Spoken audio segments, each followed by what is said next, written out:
I think oftentimes Chinese medicine practitioners get a little bit too comfortable in using the words that we were taught in Chinese medicine school. But I mean, the average person has no idea what that means. And so we really need to translate that for them, and we really need to put it in language that helps them best understand what's happening. I'm Michael Max, and this is Geological. I recently came across this little quote. When you get it right, you're practicing. And when you get it wrong, you're learning. That pretty much sums up a day in the clinic for me. There are those patients we see where we pretty much know what to do. We've already learned our way around the issues that they bring in. The encounters leave us with that satisfied sense of competence and ability. All that hard work of learning, of being able to see through the constellation of symptoms and constitution, of being able to recognize what's going on for a patient so that the rest of the interview is one long confirmation of our diagnostic hypothesis, it comes together and it feels really good when we can practice what we know. But learning is a different issue, and learning is something we're constantly being asked to do in our practices. I've heard it said that if you're a good student and you go to a good school, you'll learn about 12% of what you need to know to practice. The rest, you learn from your patients. Now, that might sound like a lovely opportunity to engage in lifelong learning, but here's the thing. Engaging the learning process in your clinical work, that doesn't feel nearly as good as practicing what you already know. And in fact, it often feels awful. It feels like failure. It's uncomfortable to be at the edge of our understanding and ability, and yet in the position of providing care and treatment at the same time. Learning feels really different from practicing. And I've found that it's helpful to be able to make the distinction between whether I'm practicing or learning. Knowing that I'm not on the firm ground of practice skill helps me to be more attentive to what's unfolding in the clinical moment. So perhaps I can learn how to treat an issue that I don't yet fully understand. Being able to stay present and greet success or failure with a sense of equanimity, so neither feeling becomes a distraction, is what helps me to navigate those clinical encounters that are more about learning than about practice. And of course, I fail all the time at this. But it's our job as practitioners to pick ourselves back up and engage in the process of learning, especially after we recognize how we just failed. There's a lot of getting it wrong on the way to getting it right. And if acupuncture was as simple as a series of protocols, well, our patients could get their acupuncture at Walgreens. That learning part, it takes a lot of heart on the part of the practitioner. And of course, in time, it does get easier, not because we have more knowledge and experience over on the practice side of the equation, but because we get better at navigating that liminal space of not knowing that always accompanies learning as we loosen our mental models and perception enough to allow in new information and risk allowing that to change how we work. Practice and learning are not the same, but they're both essential to the work that we do. In a moment, we're going to be getting into a discussion about using Chinese medicine to treat dermatological issues. This is one of the many areas where Chinese medicine can really shine and be a great benefit to people suffering from skin conditions. And Olivia Hsu Friedman has gone exclusively into treating difficult skin issues. It's a great discussion of healing from the inside out. These conversations come to you through the generous support of our sponsors and members. Blue Poppy, your new one-stop shop, has speedy shipping options on everything that you need for your clinic. It's Women's Health Month at Mayway Herbs. Check out their new website for learning resources on helping women with herbal medicine. Are you a creature of habit? How about making a change that helps your patients and the planet with AccuFast needles? And later in the show, raising your fees doesn't have to be a difficult process. Jane has helpful suggestions on making it easy and effective. And finally, have you considered that having a thriving, profitable practice is one of the most healing things that you can do? Julie Bear Don't Walk has, and she can help you do something about it too. Do be sure to visit the sponsors page on the Geological website to take advantage of all the special offers our terrific sponsors have for listeners of the podcast. Picture this. Your clinic is buzzing with patients. And then you realize that you're down to your last box of needles. No need for panic, because Blue Poppy, your one-stop shop for all your acupuncture needs, they ship orders received before 3 p.m. on the same day. With a quick visit to Blue Poppy's website, you can order premium needles, herbal formulas, and that special Dr. Bob's oil that your patients love. Blue Poppy understands practitioners can't keep patients waiting. That's why they strive to get you what you need when you need it. From high-quality Chinese herbs and formulations to acupuncture supplies and clinical essentials, Blue Poppy has served practitioners for nearly 40 years with products that meet the highest of standards. Discover everything Blue Poppy has to offer by visiting www.bluepoppy.com, and don't forget to subscribe to their mailing list for exclusive offers and more. Hi folks, I'm Yvonne Lau, president of Mayway Herbs. May is Women's Health Month, and as a women-owned and women-run business, we especially love how Chinese medicine can support wellness through every stage of a woman's life. So in this month's newsletter and podcast, we're covering topics like PMS, pregnancy, menopause, and osteoporosis. We'll share expert insights and effective treatment strategies you can put to good use in your clinic. Our Plumflower brand line includes herbal tea pills, tablets, extract granules, and organic herbs, all of which you can find on Mayway.com, and where you can also find articles, videos, and other resources to support your practice. Since 1969, Mayway has been a trusted source for high-quality herbal products. In these challenging times, please know that we remain committed to keeping our products accessible and affordable so you can take care of yourself and your patients. As always, thank you for supporting Real Chinese Medicine. Daily habits and routines feel comforting, familiar, easy, automatic. That's the power of repetition. You've worked out the kinks and can do it with your eyes closed. But what if you shook things up? What if you ditched the old routine and tried something new? Hi, I'm John Sten. I've practiced acupuncture for over 30 years, and together with my wife Kelly, we created the world's first eco-friendly acupuncture needle. The AcuFast earth-friendly needle system cuts your packaging waste by 60 to 90%, depending upon your needle type, speeds up your needling, gives you more control, and best of all, while you're healing patients, we plant a tree for every 2 boxes your clinic uses. Thousands of acupuncturists have already made the switch. In just the last year, they've helped plant over 16,000 trees. Since we started, that number has grown to over 50,000. So break the routine. Be the change. Visit acufastneedles.com. Your patients and the planet will thank you. But first, I've got a podcast that I want to share with you. Neil Civila is an integrative veterinarian, and in fact, he was on the podcast way back in episode 18. Neil has recently started up the Integrative Veterinarian. It's got some good stuff in it, and if you enjoy Qiological, pop on over and see what Neil is up to.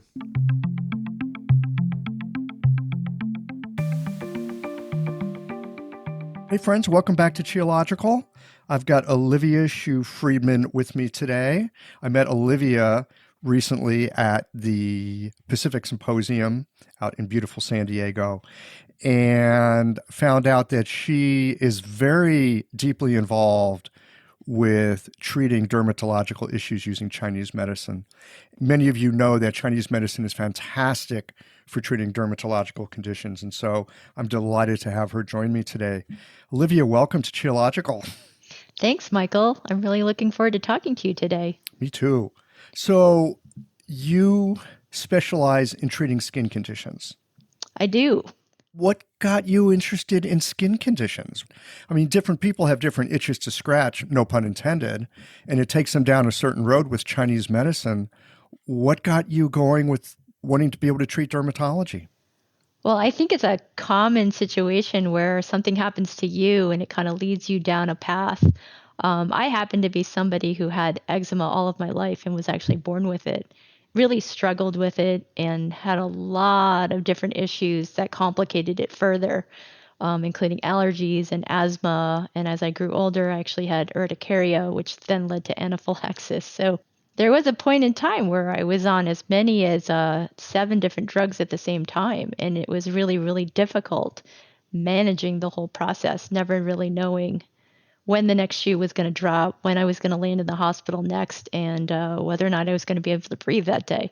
So, long story made short, I ran out of all of my options in terms of Western medicine and Western practitioners, and was really open to the idea of trying anybody and anything. And that led me to an herbalist who actually treated me and resolved all of my issues except for my peanut allergy, which I think is a big win considering all the other things that were going on. That's incredible. So you were like walking around with an EpiPen Exactly. because of the possibility of anaphylactic shock. Correct. And oftentimes that EpiPen really just bought me 20 minutes so that I could get to the hospital and have, more bigger things keeping me alive. So, yeah, it was a pretty scary time. I was incredibly and profoundly moved by Chinese medicine in such a way that it became really obvious to me that if it could do this for me, it would be amazing to be able to do this for other people. So I changed courses and went back to school and actually studied dermatology specifically so I could help people like myself. Yeah. When you were getting the treatment yourself, when you first went to Chinese medicine, because Western medicine had just failed, basically, how long did it take before you started seeing some kind of changes for yourself? Often we think of dermatological issues as taking a long time. I'm wondering what that looked like for you. Well, I would say there were a lot of different symptoms, as I mentioned, and I think they all took different amounts of time, but I saw changes right away. And every step of the way, there were different things that happened. So at first, I think my skin started to clear up and it became like less itchy or less inflamed. And then over time, it eventually resolved. I found that I just wasn't allergic to things that I was before as time went on. I think the thing that took the longest amount of time was being able to eat certain foods again and being able to not have them trigger. But the anaphylaxis went away pretty quickly. The hives and the urticaria and things like that were pretty fast. So overall, I would say it was probably within the first 4 to 6 months where a lot of different changes happened, and the ones that were probably the most life-threatening, I guess. And then as time went on, all of the systems sort of healed over time and got better and better to the point where I was like 100%. So much for Chinese medicine being the so-called slow medicine, huh? We often hear this, right? Oh, Chinese medicine, it takes a while. But in your case, not so much. It went pretty quickly. Yeah, I mean it's really hard to predict how quickly it will be for somebody, and I oftentimes have patients who come in and want to have that kind of timeline or want to be guaranteed a timeline, and it really depends on how much that particular problem has infiltrated your internal system and how many different systems it's compromised. And I think that I probably was healthy overall. And so I was in a better place for that to happen quickly. But I think other people probably had a lot of other things going on. So it takes a little bit longer. Mm-hmm. So is your practice at this point primarily dermatology, or do you do other things as well? Yeah, I'm 100% dermatology. I did start out doing some other things, but I found that I really, really gravitated to this and wanted to put most of my effort into it. And like anything else, once you get known for something, everybody starts coming to you, and then one person tells another person and whatnot. And before you know it, you have a lot of the same types of people who are seeing you. Exactly. Not to mention a waiting list. Right. So when it comes to dermatology, lots of people think, oh, and this isn't acupuncture. Acupuncturists already know this, but I would think a lot of patients tend to think, oh, this is an issue on the surface of my body. Of course, as Chinese medicine practitioners, we tend to think, oh, this is an expression on the outside that's coming from the inside. And of course, we look at different patterns. That's just part of Chinese medicine in general. But for practitioners who may not be familiar with dermatology, are there any things in particular that we would want to think about if somebody comes to us with some kind of a skin condition? The skin is really a mirror of what's going on in the inside, as you already mentioned. It goes without saying that the skin is the largest organ in our body, so it's most likely to be affected by almost anything that happens to you, right? It's also the barrier that stands between you and the outside world. And it's really the thing that protects you from everything that's in the outside world as well. So it's not unusual for your skin to be compromised in some way, shape, or form when anything happens to you. When a lot of practitioners or general practitioners try to treat skin, oftentimes they look at what seems like the obvious, like if there's some oozing, that must be damp. There's redness, that must be heat. But there's a little bit more subtlety and sophistication in trying to treat dermatological issues. And it really takes not just a trained eye, but a really good understanding of how many different patterns actually exist for each different condition, and understanding how they actually manifest and how they can differ in different people. In the Western way that we look at it, oftentimes we say, eczema is one disease and here are 7 different drugs you use for it, and everybody gets the same 7. And I think in Chinese medicine, sometimes if we're not specialists in dermatology, we kind of think the same way, like, oh, this looks like this, and so let's just treat it that way.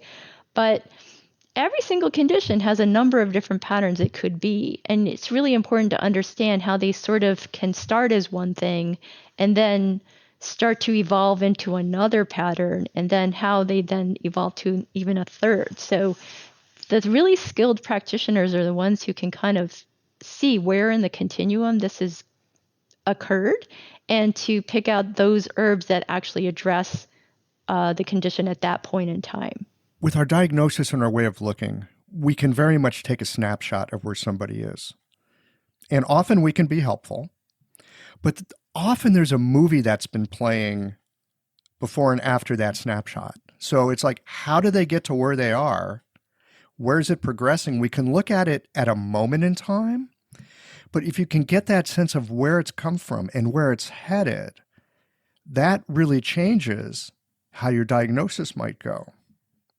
How do you go in your work and in your mind from looking at a snapshot to trying to unravel what the movie is?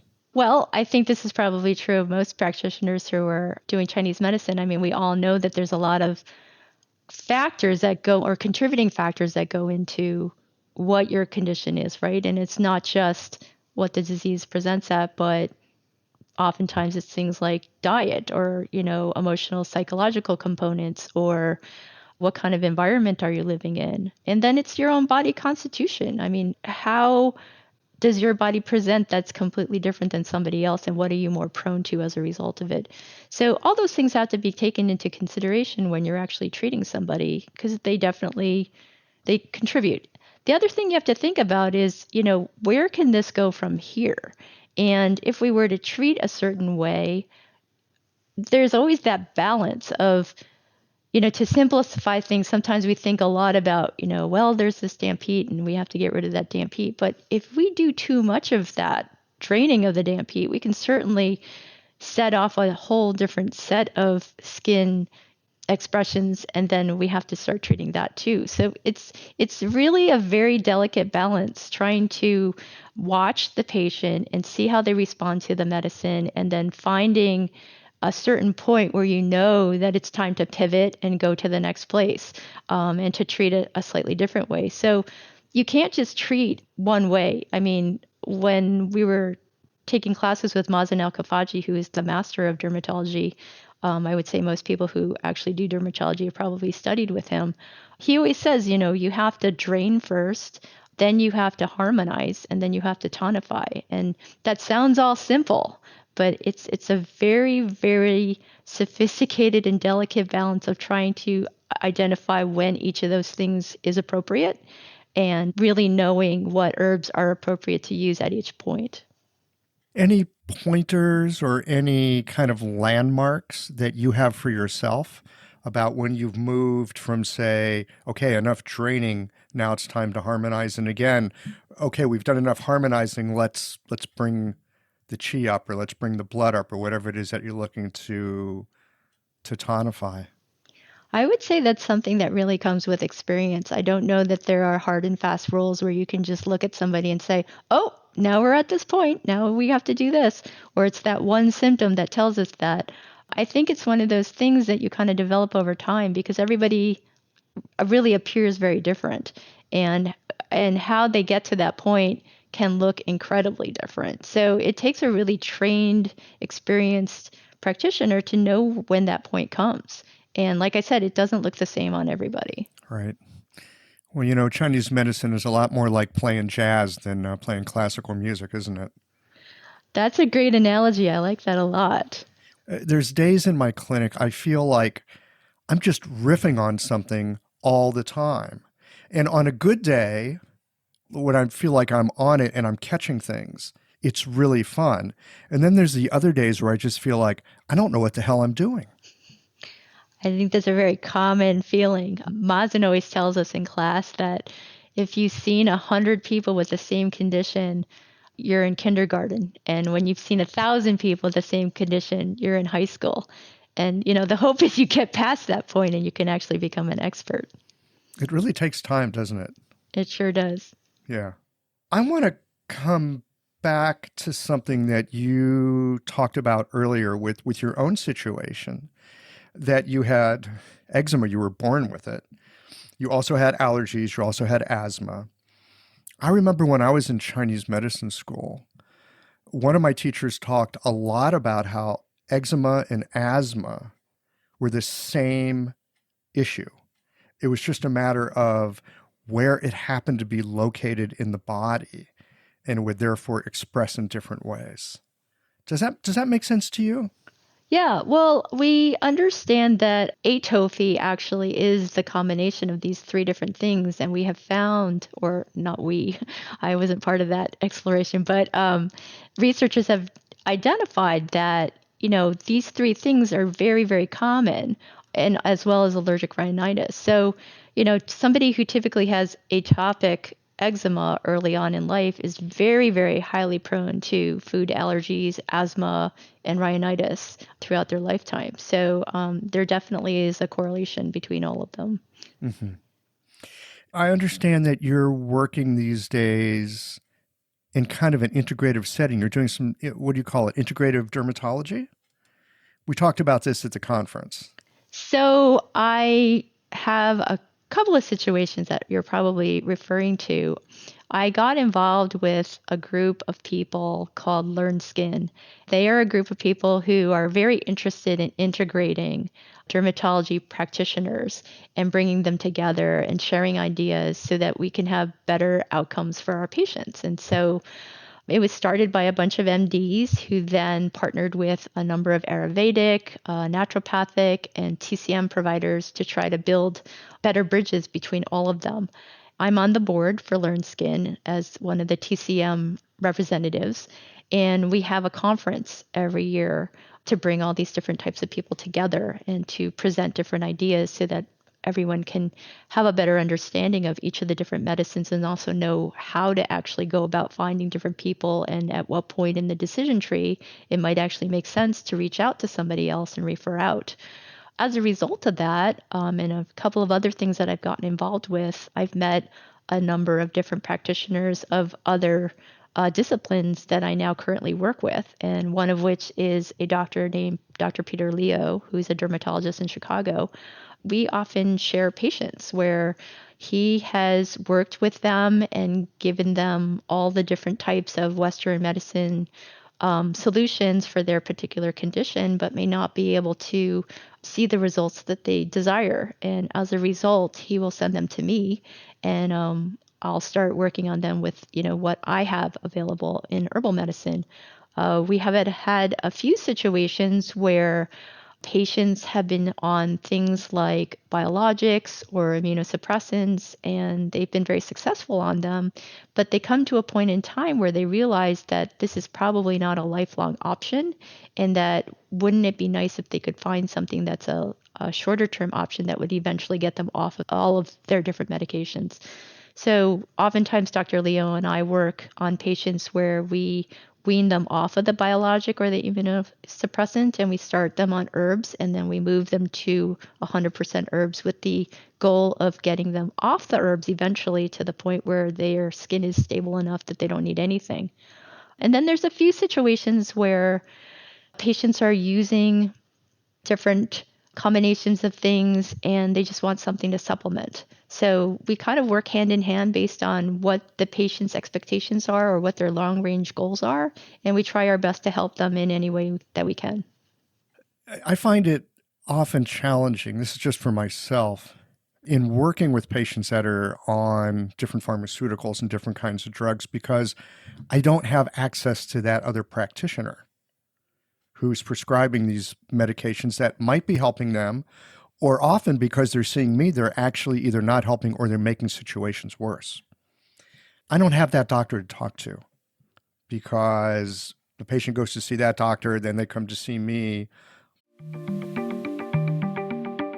This episode is brought to you by Jane, the clinic management software that honestly just makes running a practice easier. Let's dive into something that's never easy, but sometimes necessary: raising your fees. It can feel awkward, right? But here's a tip that can really help. Consider offering flexibility to your patients as you introduce the change. When patients face new fees, it's natural for them to feel uncertain or concerned. That's where flexibility can really make a difference. Offering options like a phased increase, suggesting a payment plan, or even taking a moment to talk things through can help to ease the transition.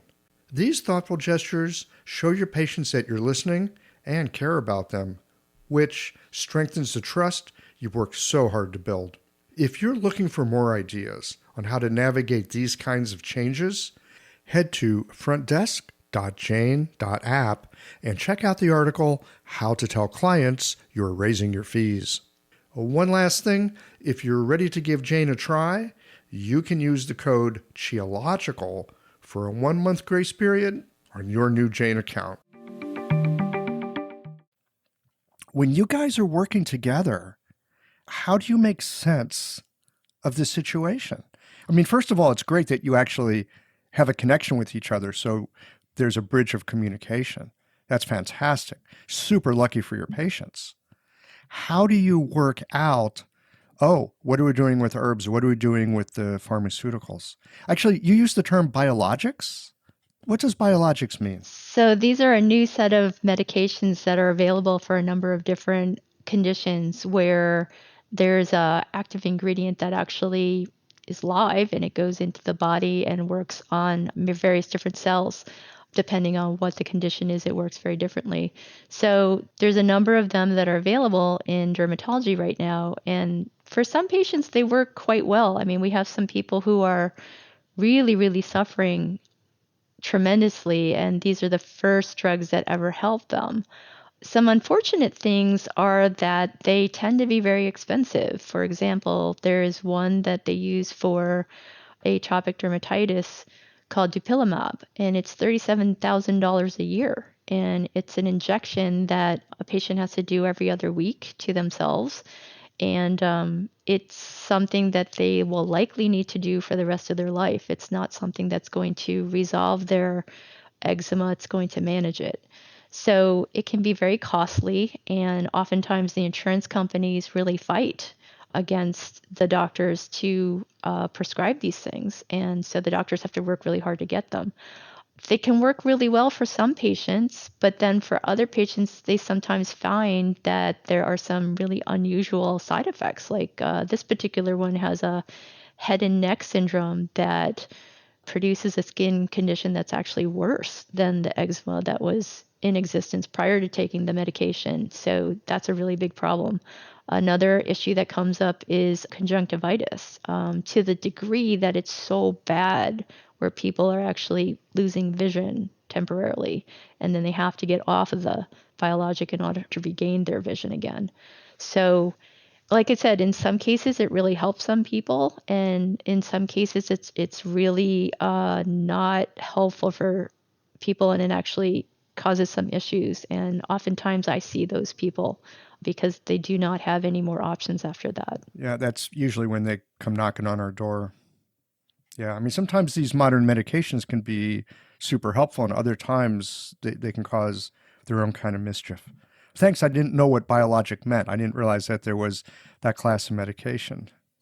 So that's interesting. So back to that previous question, How do you guys work together when you're working together to make sense of things? Because you're coming from such different paradigms.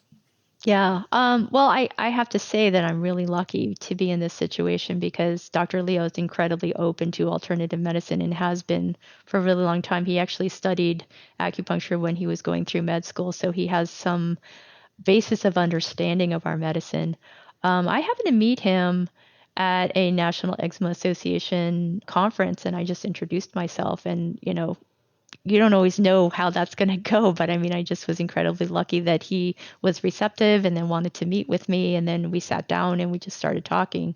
He also is part of Learn Skin. He's also on the board as well. So we see each other quite often for that. So you guys are kind of cut from the same cloth that way. Kind of. We Yeah. we have a lot of areas where we sort of overlap. He also invited me to speak at his Chicago Eczema Support Center, where we provide help for anyone who has eczema, to either discuss with other people what their experience is or to just teach them the newest, latest, greatest information that's available. I spoke there and I continued to go, and I just became a faculty member recently as well. So what I'm trying to say is that I think we've had a lot of different areas where we could work together and it made sense for us to. And luckily, because he was so open to alternative medicine, and I was also someone who was very open to Western medicine. While I had a lot of experiences with Western medicine that did not work out for me, they also were the things that kept me alive as well. So, I have a great appreciation for Western medicine as a result. So I think that's the other piece of it. I think sometimes some people in our medicine can be very down on Western medicine, and that also can make the relationship a little bit different in terms of working with somebody. So I think it's really both parties needing to be open, both parties wanting to learn about how the other medicine works. I always want to know every single medicine that's out there on the Western side to better understand what are its strengths, what are its weaknesses, where can I come in and help? Or also, if what I'm doing is not helping somebody, I know that I can send them back to somebody who has Western training and can help them out in another way. So I think it's having both parties be really, really open to wanting to learn and constantly understand what can we do for our patients together. Yeah. Well, it sounds like it's helpful too that you have this broader interest in educating people and you have this broader interest in sort of promoting the profession in a sense. And it sounds like this Dr. Leo also has that kind of a thing. So you guys don't just match up together on, oh, let's take care of our patients. It sounds like you've got kind of a broader vision that also connects you. Yeah, that's a really good point. I think you're absolutely right by that. We both want to help our professions understand like where we can all help each other.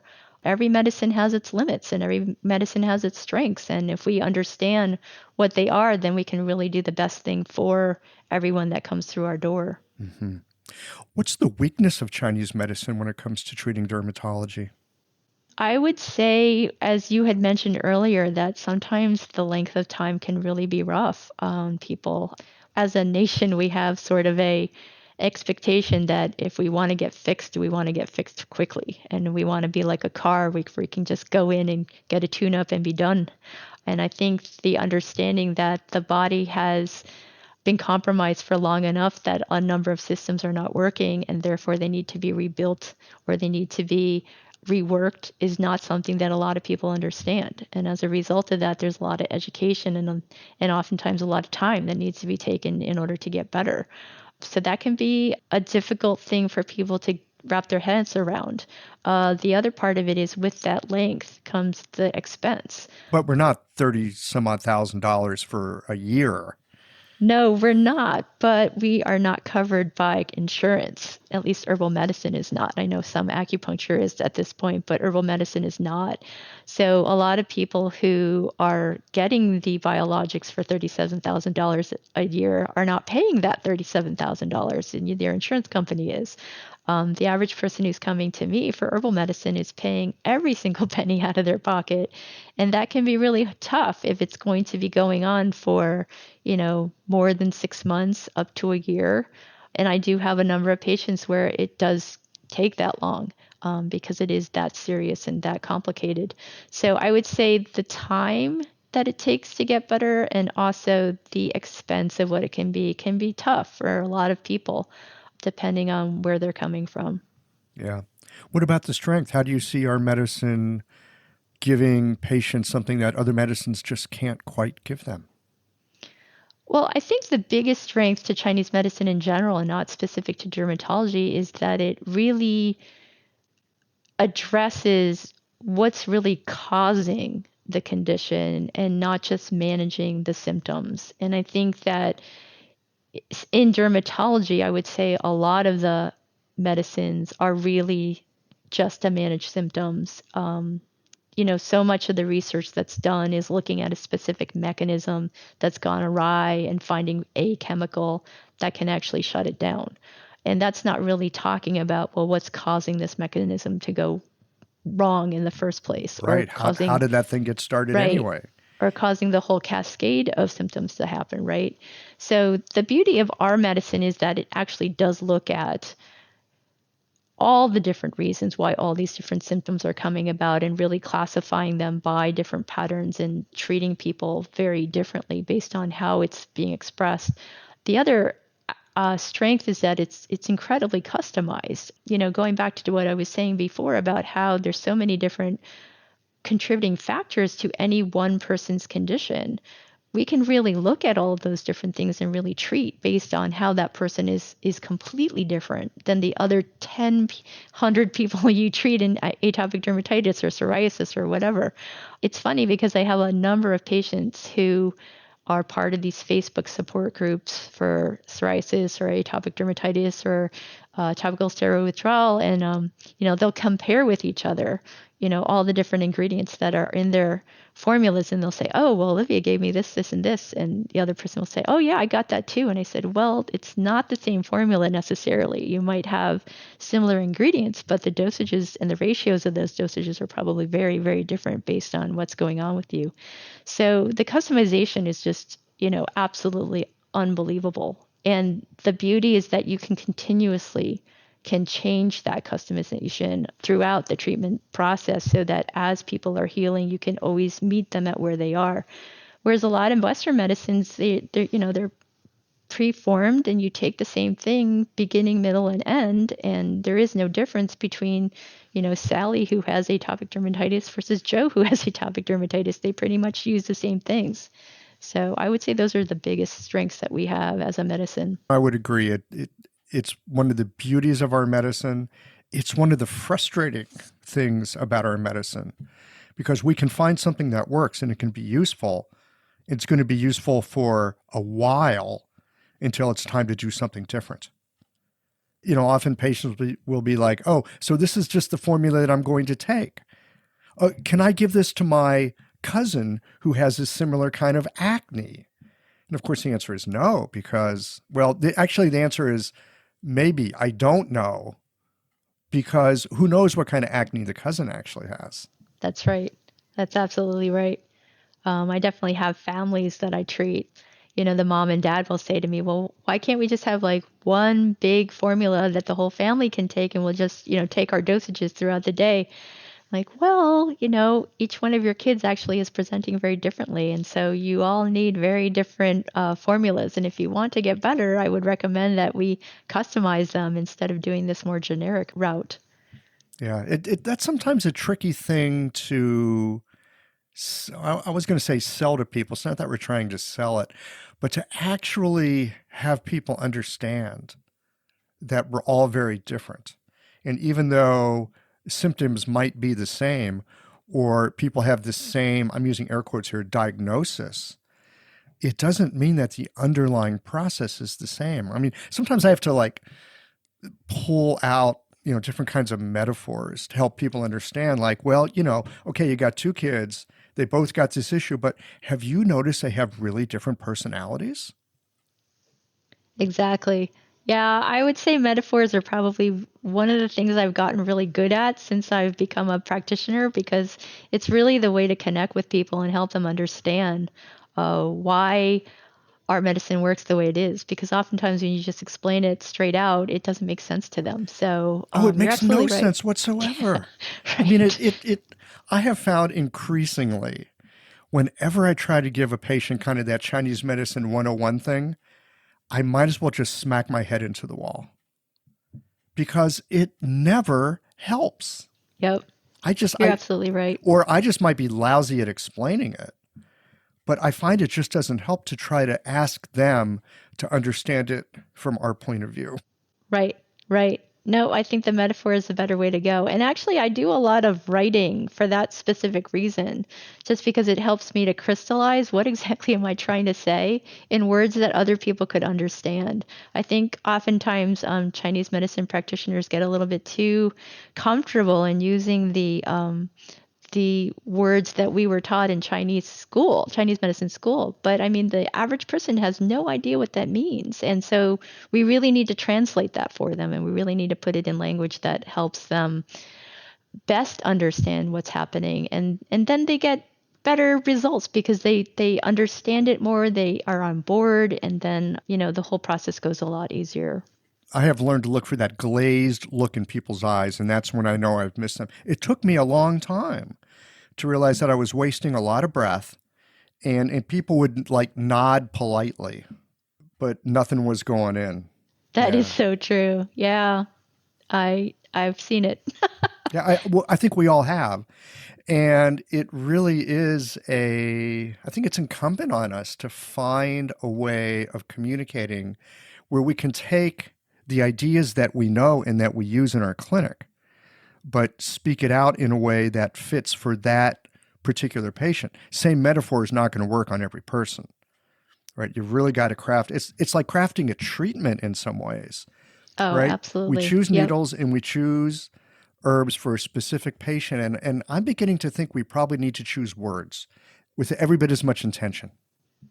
I would agree with that. And I would say that probably the people who do the best with patient service, or what customer service you want to call it, are the people who really are great at explaining things and really putting it into words that are simple, words that are easily understandable, and get away from all of the easy ways to explain things that we do when we're amongst our own peers. Yeah. Well, that professional jargon is only helpful if you're hanging out with your friends.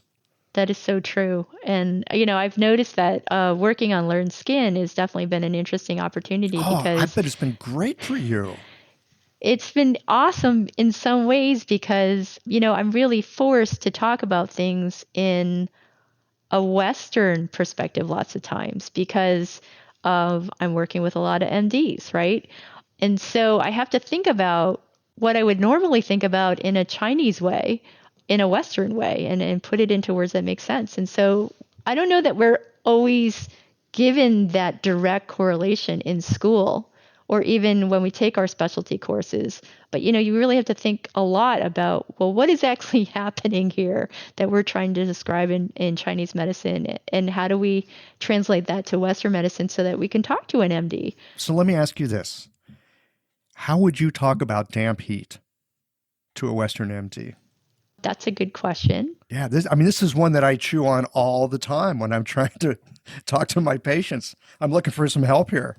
Yeah, depending on the severity, I mean, you can talk about it from the perspective of, well, in skin, I'm talking specifically. We can talk about swelling. We can talk about exudate. We can talk about infection.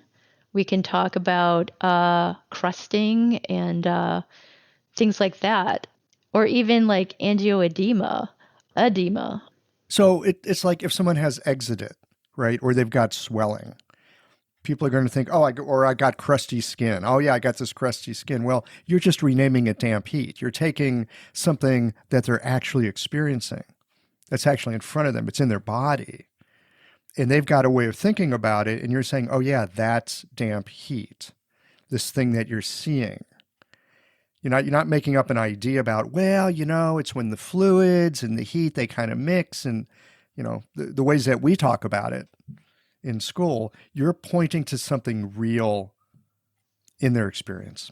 That's exactly right. Do you use acupuncture to treat skin conditions as well, or is it mostly an herbal thing? I am 100% herbal. When I first started in my clinic or started my clinic, I did a little bit of facial acupuncture thinking that I would do all aspects of skin, whether it be a dermatological issue or more of a cosmetic issue. And I found that I actually enjoyed the dermatological side a lot more. And it was just a personal preference. I also really enjoyed working with the herbs a lot more. So I kind of transitioned and I stopped doing acupuncture. But I think, to be honest, with dermatology, I think that herbal medicine is far better at treating it. I think that acupuncture can be a good adjunct, but I don't know that it's as effective. And one of the reasons is because, herbal medicine is something that you can do every day, that you can affect the body. I think very few people can do acupuncture every day. And also, a lot of people who have skin conditions really can't have needles stuck into them in a lot of different places because they have a problem in those areas. So they oftentimes have irritated skin and or areas where, I mean, you really just can't do a lot of things to. So I find that it's actually easier to treat people with herbal medicine. For facial acupuncture, I think it's a little bit different. Yeah, That was more different kettle of cosmetic. fish. Hmm. Right, right. So, I mean, that was almost 100% acupuncture with some from topicals and some tinctures and masks and things like that. So that was a whole different experience. But it's also a very different client base. Super And different client base. exactly. Yeah.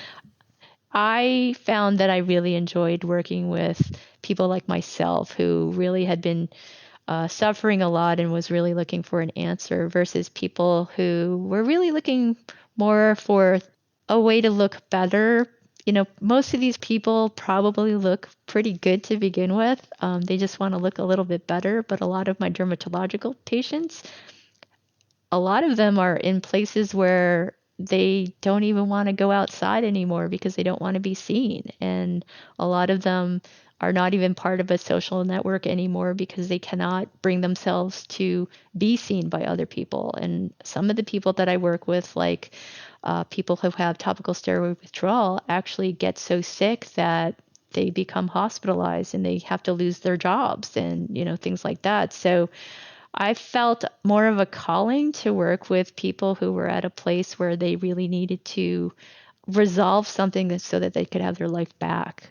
Yeah. And it's wonderful that our medicine can do this. It really is. When you use herbs, what are you using? Are you doing raw herbs? Do you do powders, tablets? What's your herbal pharmacy look like? So I actually work with Camo in New York. I don't have my own pharmacy, and I don't think You I'm ever going to. outsourced it. Yes. Good for you.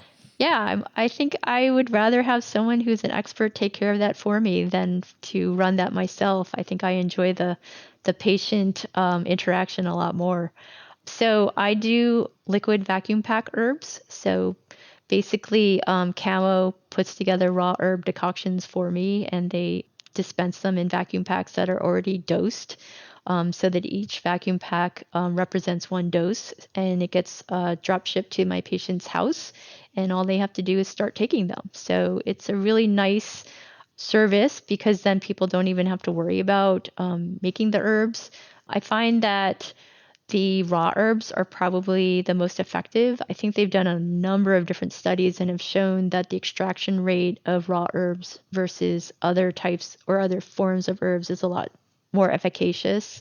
Not to say that the other ones don't work, but when you're taking a decoction and then you're processing it yet again to make a pill or to make a granule, I mean, you're usually putting it through another process that takes away some of the strength of the herb. And then oftentimes you have to mix it with something to either keep it dry or to keep it in a form that's stays in that powder or granular form. So it's not always 100% pure. And because a lot of the additives have drying effects because that's what you're trying to do with the granule or the tablet is to keep it dry. It's not the greatest thing for people who have skin conditions. Oftentimes keeping Oh, them it could dry give is not adverse a good idea. reactions. Hmm. Yeah, yeah. So I find that the raw herbs are really the first choice. I do have some people who maybe live overseas or whatnot, and it's not the easiest thing to send them vacuum packs, and sometimes they explode while they're being shipped. And in those few cases, I'll send granules or something more dry. I do have a few people who really can't stand the taste of the herbs, and so we do our best to try to accommodate them with other forms. The difficult part is that most dermatological formulas are pretty large, and as a result, you can have to take like 20 capsules 3 times a day or something like Yeah. that, and I mean, you need to that's not dose it always pretty easy high either. for these Yeah, these kind of exactly. conditions. It's not like, oh, someone's got they've got a little cough or their digestion's off a little. They've got skin that's, hot and weeping. Yeah, exactly. So it can be a little challenging, but I guess at the end of the day, I mean, as all medicine would find, there's certain people that sort of find themselves being better candidates than others. I think that people who can take the vacuum packs are probably more likely to do well and to succeed Well, they're than super probably, convenient too. yeah, I exactly. lived in Beijing for a while, and there was a pharmacy down the street. It's super popular there to do that vacuum pack thing. So you can like go wherever you're going in the morning, drop off a prescription, pick it up on the way home. You've got 2 weeks worth of herbs. And just stick it in your fridge, and it's, hermetically sealed. It's fantastic stuff. Yeah, it was a really great invention. I believe it came about in the 1980s. I think it was a Korean I company think that it's a started Korean it. company. Yeah. I Yeah, think all the big machines are from Korea yeah, still. it's pretty amazing, I have to say. Yeah. How long does it take people to get their herbs after you put an order in? That sounds like such a super handy service. Yeah. Well, it depends on when I get my formula in queue for the day. Usually, if I can get it in before noon, they usually can make it that day, and then it'll take about 2 days to ship. But lots of times, my patients are seen in the afternoon, and I have to put in the order that night or the next day, which adds another day to it. If the order goes in later in the week, sometimes it takes longer because they don't typically deliver, or UPS doesn't deliver on Saturdays and Sundays. So oftentimes they have to wait until the weekend. But I just sort of build that into the treatment plan, and I understand that, knowing that if I see this patient on this day, I will probably need to order them a few extra packets so that they can get through to the next appointment and the next order. And then I just add additional packets on so that there is no break in between. Right. How often do you tend to see patients? So for dermatology, it really makes a lot of sense to see people every couple of weeks because there's typically changes that happen pretty significantly. And there's also a lot of different things that can come up. People with like atopic dermatitis can flare and have different symptoms come up, and you kind of need to address those. So I meet with people every 2 weeks for some conditions where it really is just a matter of time. Something like a vitiligo or something like that, where I can see people maybe once a month or a little bit longer than that because I know they just have to keep taking the herbs. It's really don't have to talk to me. There's nothing I can say or do that's going to change things, and their condition is not going to change any faster by meeting. But yeah, I would say every 2 weeks is about right for most patients. I have never had a successful experience treating vitiligo. I've seen it a few times. Have you got any pointers for me? Patience is probably the number one thing. It definitely takes a long time, and usually when I have patients who come through the door and come to me for vitiligo, I prepare them that if you really want to treat this, you probably will have to do this for at least a year. So be prepared for that, and if you're willing to embark on that, then I'm happy to help you. But I'm very clear about that at the beginning because I just want to make sure that expectations are appropriate before starting. Yeah. Well, we were talking about this earlier. People are often looking for the instant cure, the instant anything, right? I mean, living in the internet age has only made that worse. That's for sure. And yet, it would seem to me that anyone who's had a chronic skin condition, wouldn't they kind of get it that this is not going to change overnight? You would think that, but what's funny is that for some reason our culture has been raised to believe that anything to do with health should be ameliorated quickly. And I think it's because we base a lot of our ideas of health on germ theory, and that if we have a pathogen, all we have to do is get rid of it. And if we get rid of it, then we're going to be healthy again. But I think what a lot of people don't realize is that specifically for skin conditions, it's not a pathogen. No, it's It's a an ecosystem. right. It's a whole system that has gone awry, and that whole thing needs to be changed or rebuilt or, realigned. A lot of the times when I deal with people, I mean, I really have to reset their understanding of the body and reset a sense of timing of what it should take. And for those people who are really ready to understand that, they probably are the best suited to go through the process. I think the other people probably get frustrated at some point and then they quit. So it's almost self-selecting depending on how much you want to understand about your health. Sure. Yeah, I think we've all found that there are the patients who they just want something fixed. I mean, really like taking your car into a car repair shop. And then there's other patients that recognize they have a role in the whole thing. And they do tend to get better results, I think, I think so too. because they're bringing more of themselves there and they are not simply looking for us to fix it. They're also looking to see what can they do for Yeah. themselves. I think there's also the opposite to that too, is that people take way too much responsibility for their health sometimes, and they think that every little thing that they have done has caused, what they are at net right now, to the point where, people will stop eating all different kinds of food because they think that that's going to make their skin better. And there's actually a terminology for that called orthorexia, where people are cutting out every single possible thing that they can think of that might cause their issue, not just their skin issue, but just their condition. And they're ending up not eating anything with nutrients in it, and then they're getting sick from that. So I oftentimes have patients who are trying so hard to find that one thing that they're doing wrong, that they feel Yes. responsible for. That I see this a lot as well. And they're looking for that one. It's like they want the diagnosis. They want the bad player. They want the microbe. I mean, whatever it is, they think there's this one thing. And if I get that and I take care of that, everything else is going to work. right, right. It I really think doesn't work that way, does it? no, it doesn't. I think those are the same people who are getting every single test there is, thinking that it's going to be that one supplement that they need to take and they're going to get better. Or if it's that, I'm just not doing a good job managing my emotions and whatnot. And, maybe that's part of it, but it's not the only thing, right? So I often see patients who probably beat themselves up quite a bit, thinking that they've done so many bad things to themselves. And, if only they did this, this, and this, like everything would get better. But I think what they really need to understand is that their system has been compromised to a point that they actually need something to bolster them back up again and sort of serve as like a scaffolding while they actually get rebuilt. And until they're at that point where they can stand alone, they need that help and that support. And that's a little bit different thinking than believing that you just have to put this one key into the hole and turn it and then you'll be all better. Yeah. Now, again, you see strictly dermatological concerns. I've got a very general practice.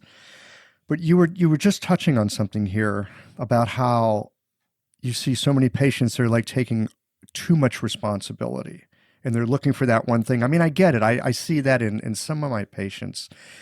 Earlier, you were talking about how sometimes there's psychological factors that come into a person's skin condition.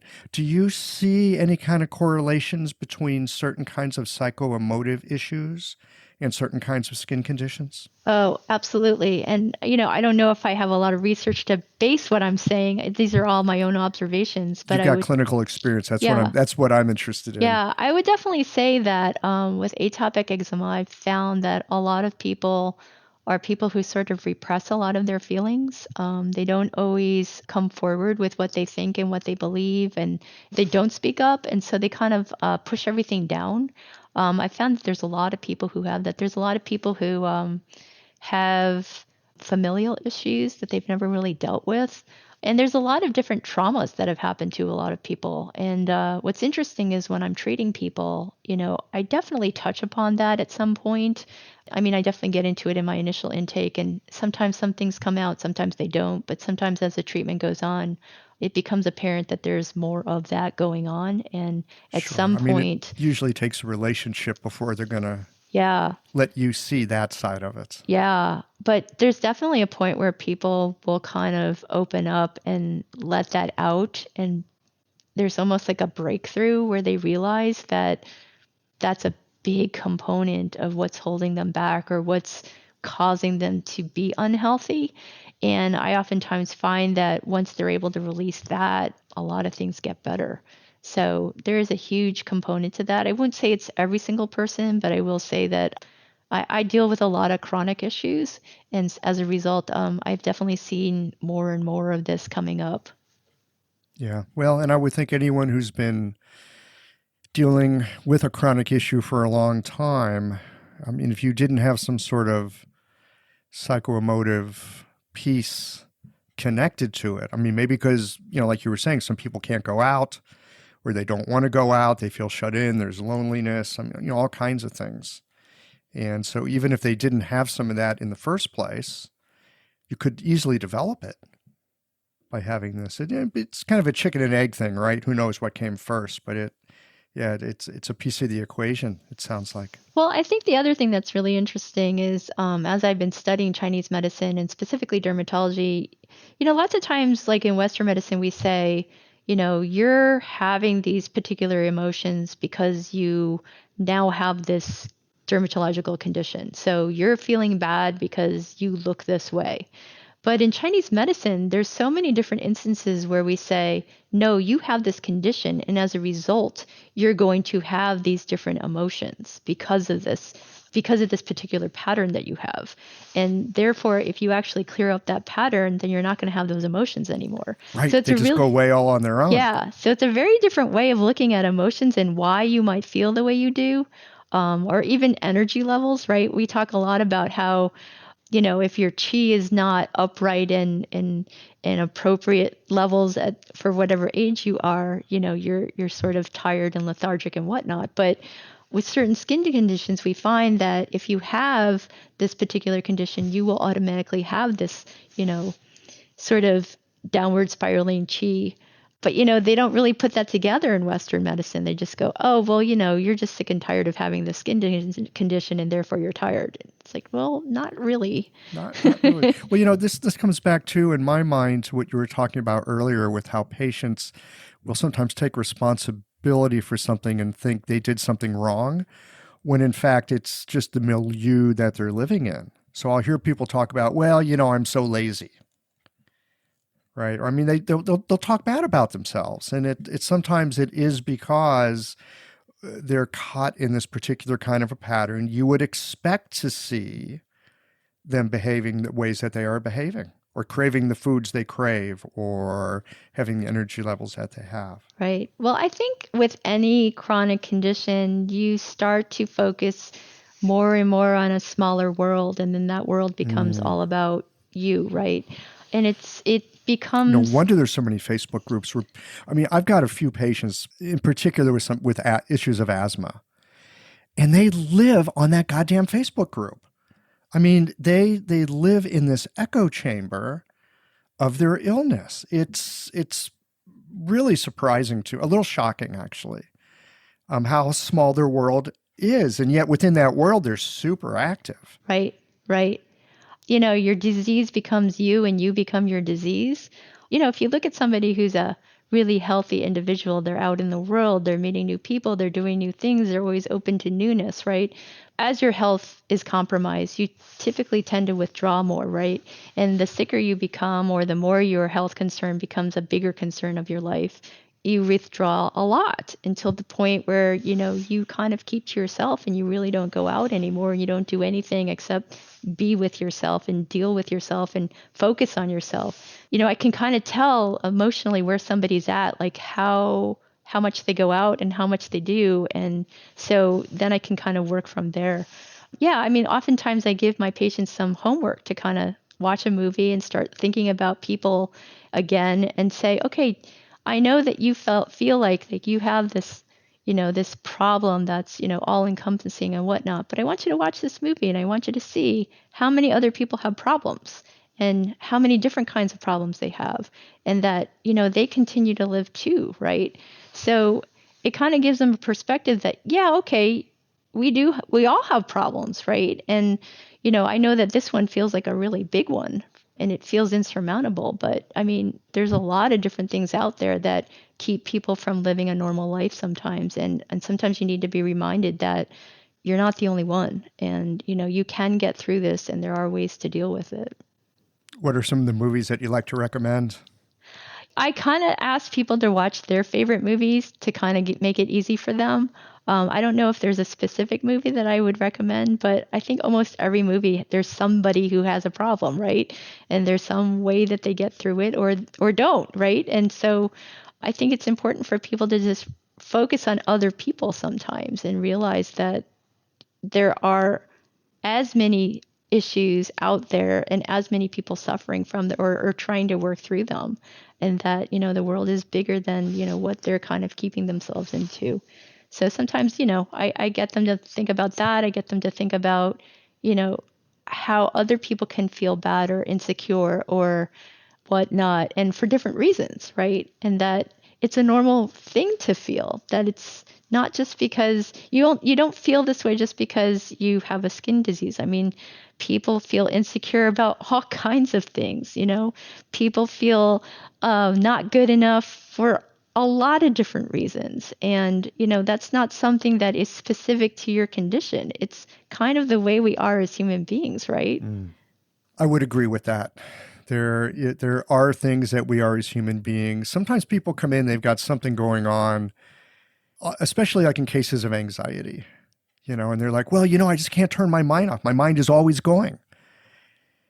And I'm like, well, yeah, you're a human being. You have a human mind. That's what human minds do. You don't necessarily have a problem because your brain won't stop talking to you. That's the way it is. Everybody's like that. And sometimes it's quite surprising, I think, for my patients.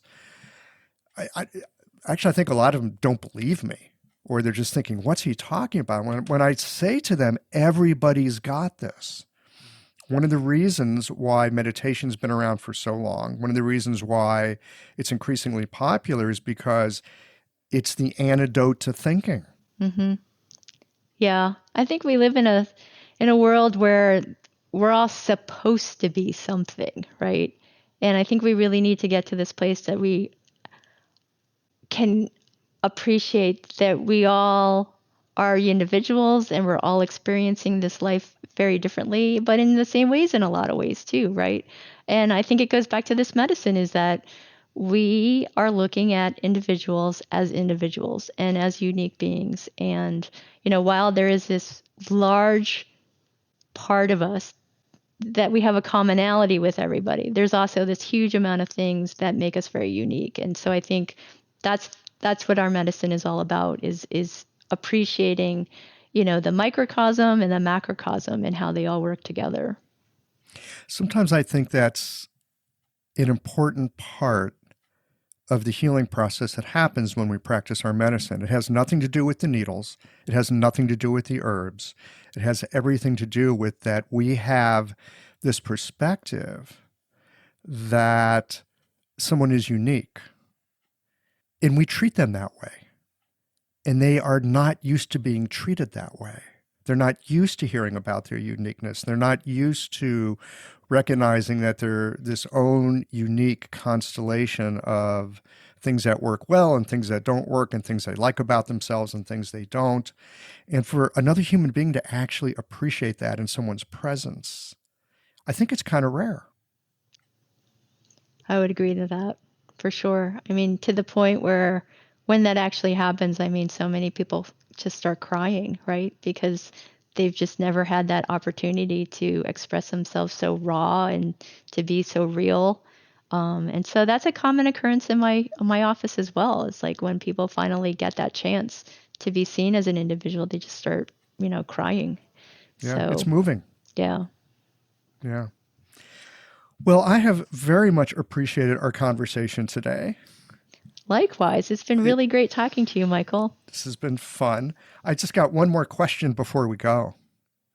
Because, you're involved with Chinese medicine, you're involved with other doctors that practice other kinds of medicine. I mean, you've got a wide view out there.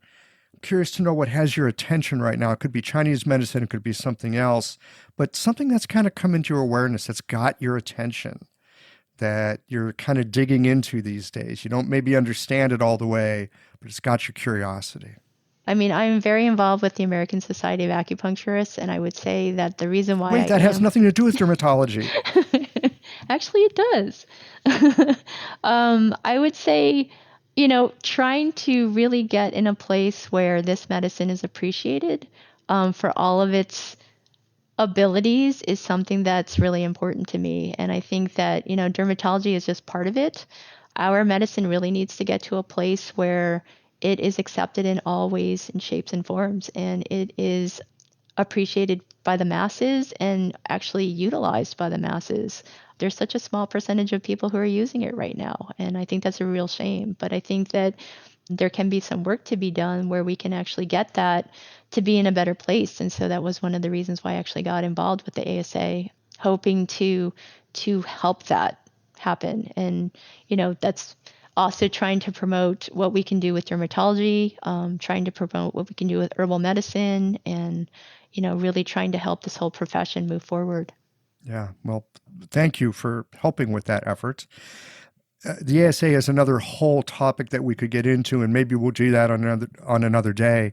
But I'll make sure that we've got some links on the show notes page so people can get more information. Olivia, thanks so much for your time today. You're welcome, Michael. It was a real pleasure talking to you, and thank you so much for inviting me. Thanks for joining me for this week's conversation. I'm constantly surprised at the depth and the breadth of Chinese medicine, and how it can be taken in so many different directions, and how with some focus and practice we can go deep into a specific area and be of so much help to those who are suffering from chronic disease. I'm constantly encouraged by the spirit and the efforts of those who push the edges. Well, here we are at the end of this episode. If you've listened up to this point, you're either a rabid fan of Qiological or the forward button on your podcast player stopped working. If you are indeed a fan of the podcast, you can help us to bring new episodes to our community of practitioners by supporting us with a membership or a one-time contribution. Details, of course, are on the website. That's it for today, friends. Join us again next Tuesday for another thoughtful episode of Qiological.